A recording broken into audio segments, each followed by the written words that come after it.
আল্লাহর নবী কাফেরদের সামনে যখনই দাওয়াত দেওয়া শুরু করলেন, দাওয়াত দেওয়া শুরু করার পরে কাফেররা চিন্তা করলো মুহাম্মদ বিন আব্দুল্লাহ যে আল্লাহর দাওয়াত দেয়, মুহাম্মদ বিন আব্দুল্লাহ যেই রাষ্ট্র ক্ষমতা ইসলামী রাষ্ট্রের কথা বলে, মুহাম্মদ বিন আব্দুল্লাহ যেই কোরআনের শাসন কোরআনের রাজ কায়েম করার কথা বলে, আদৌ যদি তার কথা মতো আমরা ওই আল্লাহর ইবাদত করা শুরু করে দেই তাহলে তা আমাদের ক্ষমতার চেয়ার হারায়া যাবে।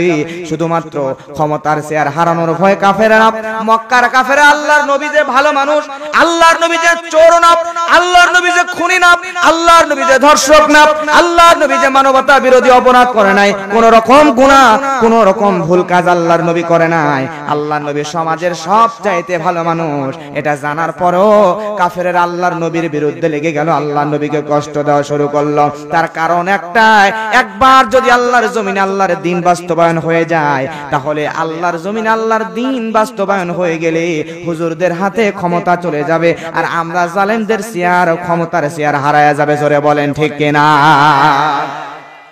আল্লাহর নবীর বিরুদ্ধে লাগা শুরু করে দিল। আমার নবীজিকে নিয়ে তারা নানা রকম ষড়যন্ত্র শুরু করে দিল। আবু জেহেল, আবু লাহাব, এইরকম উতবা সাইবা মক্কার বড় বড় কাফেরদের নেতারা তারা চিন্তা করলো যেভাবেই হোক মুহাম্মদ বিন আব্দুল্লাহকে দমানো লাগবে, থামানো লাগবে। আল্লাহর নবীকে কেমন করে থামানো যায়?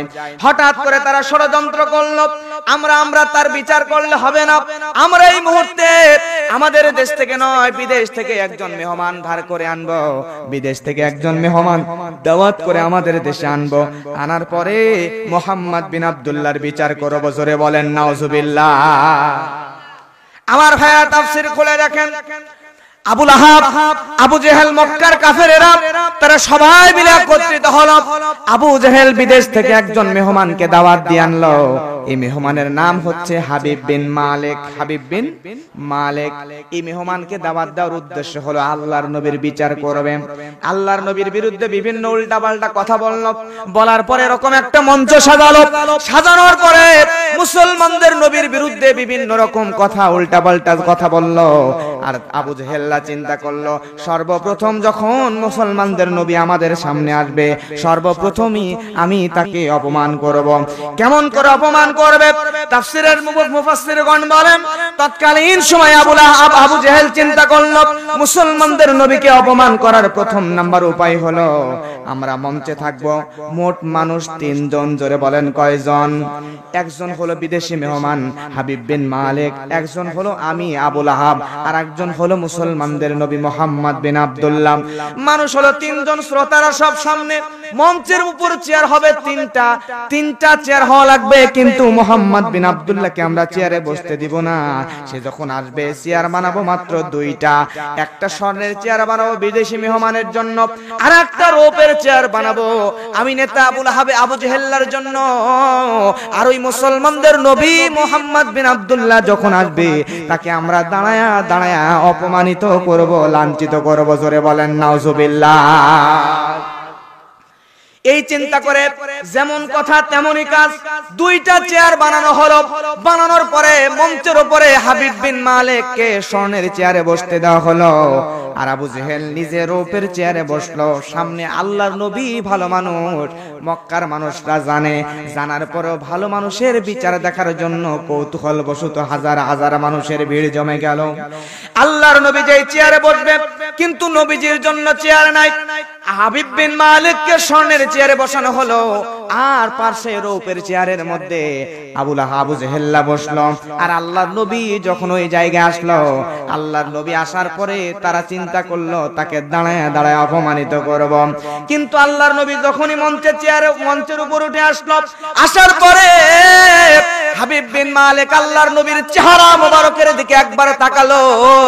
তাকানোর পরে দেখেই বুঝতে পারলো এমন চেহারার মানুষ তো মানবতা বিরোধী অপরাধী করতে পারে না, এমন চেহারার মানুষ তো চুরি করতে পারে না, এমন চেহারার মানুষ তো মিথ্যাবাদী ভণ্ড প্রতারক হতে পারে না।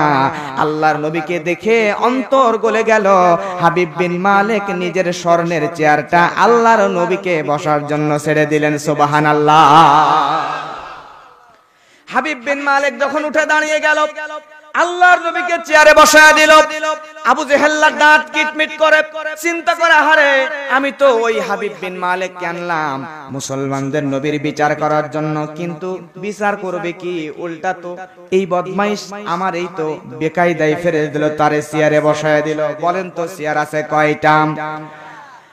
আবু জেহেল চিন্তা করে, এখন আমি হলাম দেশীয় মেহমান আর হাবিব বিন মালিক হলো বিদেশি মেহমান, তারে যদি দাঁড়ায় রাখি আর আমি আবু জেহেল যদি বসে থাকি, তাহলে তো সে যখন বিদেশে ফিরে যাবে, যাওয়ার পরে আমার বিরুদ্ধে ট্রাইব্যুনাল গঠন করবে, করার পরে আমার ক্ষমতার চেয়ার থেকে সরাইয়া দিবে, আমারে পদত্যাগ করতে বাধ্য করবে। তাহলে উপায় কি? তারে তো অপমান করা যাবে না, দাঁড়ায় রাখা যাবে না। নিরুপায় হয়ে কাফেরদের লিডার আবু জেহেল নিজের রূপের চেয়ারটা ছেড়ে দিয়ে বলতেছে, বিদেশি মেহমান হাবিব বিন মালিক আসেন আসেন, আপনি আমি আবু জেহেল্লার চেয়ারে বসেন। চেয়ার আছে কয়টা? স্বর্ণের চেয়ারে আল্লাহর নবী, রূপের চেয়ারে বসলো হাবিব বিন মালিক। আবু জেহেল্লা কোন চেয়ারে? তার মানে বোঝা যাচ্ছে আজকেও যদি দুনিয়াতে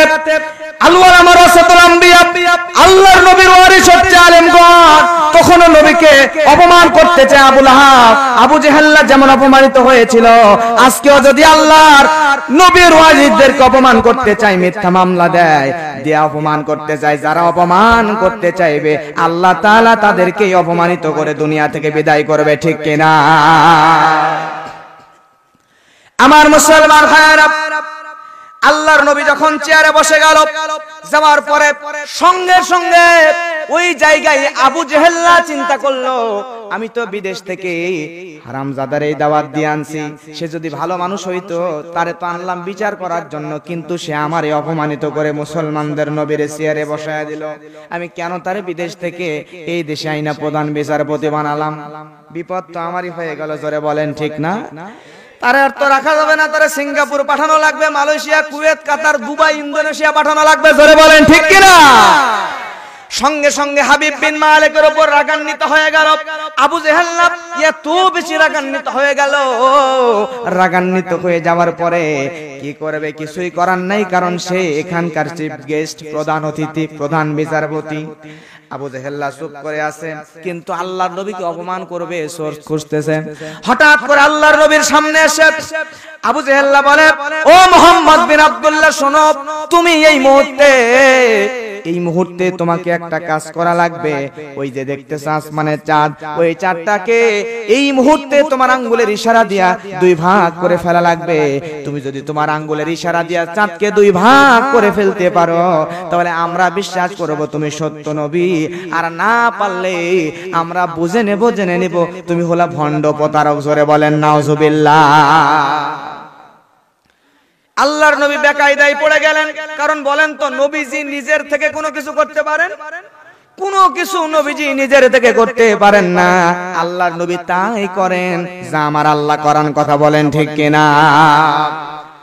আল্লাহর নবী বেকায়দায় পড়ে গেলেন। নবীজির সঙ্গে সঙ্গে বলে, ও আবু জেহেল্লা, আমাকে যেই কাজটা করতে বললা, এই কাজটা করার জন্য আমাকে আমার প্রভুর কাছে গিয়া মিনতি করা লাগবে, আমার একটু ইবাদত করা লাগবে, আমার একটু আল্লাহর কাছে চাওয়ার সুযোগ দিয়ে দাও। আমি একটু নামাজ পড়ি, আমি একটু ইবাদত করি, আল্লাহর কাছে চাই।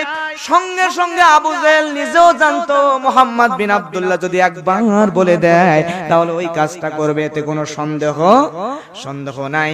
সঙ্গে সঙ্গে আবু জেহেল ডাইরেক্ট বলল, না, তুমি হলো জাদুকর, তুমি হলো প্রতারক, তুমি যদি একবার সুযোগ নিয়ে কি জানি জাদু করে ফেলো, তোমারে আর সুযোগ দেওয়া যাবে না। সঙ্গে সঙ্গে পাশেই ছিল হাবিব বিন মালিক। আবু জেহেলকে ধমক দেয়, এই জায়গায় তুই প্রধান বিচারপতি না, আমি প্রধান বিচারপতি, আমারে আনলি বিদেশ থেকে দাওয়াত দিয়ে প্রধান বিচারপতি বানালি, আর আমার উপর দিয়ে তুই যে কলম দিয়ে রায় লিখবি, এটা তো হতে পারে? এটা আমি মানি না। আমারে যত প্রধান বিচারপতি বানাইছো, অতএব আমি হাবিব বিন মালিক এখানে যা বলবো তাই হবে, আর তুই আবু জেহেল শুধু চোখ দিয়ে তাকায়া তাকায়া দেখবি। হাবিব বিন মালিক আল্লাহর নবীকে বললেন, নবী জান জান, আপনি আপনার রবের কাছে গিয়ে চান। হাবিব বিন মালিকের কথা শুনে নবীজি আল্লাহর কাছে চাওয়ার জন্য যান। আর এদিকে আবু জেহেল রাগে তার শরীরটা লাল বর্ণ ধারণ করতেছে, রাগান্বিত হয়ে আছে। আর আল্লাহর নবী এইদিকে আল্লাহর কাছে চাওয়ার জন্য গিয়ে আল্লাহকে বলে, আল্লাহ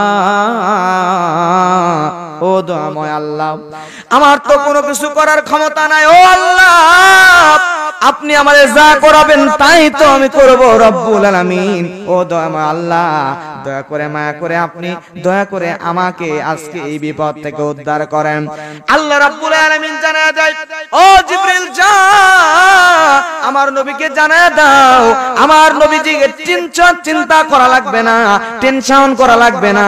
আমার নবীজি শুধু আঙ্গুলটা এরকম করে চাঁদের দিকে এরকম করে আঙ্গুলটা তাক করে ধরবে, ধরার পরে নবীজি শুধু আঙ্গুল টান দিয়ে দেবে, আর চাঁদকে দুই ভাগ করে দেওয়া, দ্বিখণ্ডিত করে দেওয়ার দায়িত্ব স্বয়ং আমি আল্লাহর। জোরে বলেন সুবহানাল্লাহ।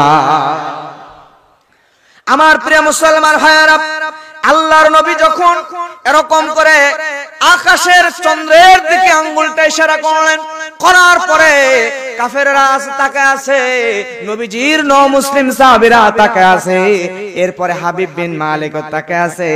আবু জেহেলের বুকের মধ্যে ধকপকনি বেড়ে গেছে, কারণ চিন্তা করে আহারে আজকে যদি পেরে যাই তাহলে তো আমার বিপদ বেড়ে যাবে, টেনশন বেড়ে যাবে। আল্লাহর নবী এরকম করে আঙ্গুলি চাঁদের দিকে ইশারা করে, নবীজি চাঁদের দিকে ইশারা করার পরে সবাই নবীজির আঙ্গুলি আর চাঁদের দিকে তাকায়।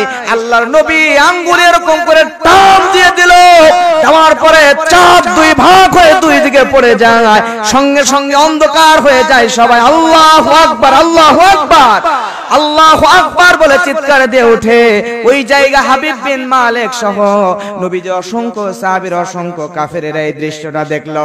দেখার পরে নবীজির এই মুজিজা দেখার পরে শত শত কাফেরেরা হাবিব বিন মালিক সহ নবীজির কাছে কালেমা পড়ে মুসলমান হয়ে যায়। সুবহানাল্লাহ। আবু জাহেলের মাথা গরম, হায় রে হিতে বিপরীত হয়ে গেল।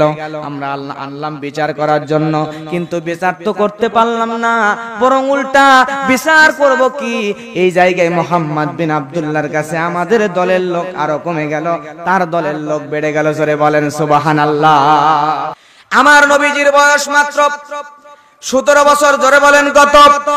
17 বছর বয়সে আমার নবীজি যুবকদেরকে নিয়ে একটা সংগঠন তৈরি করলেন। সংগঠনের নাম হলো হিলফুল ফুজুল।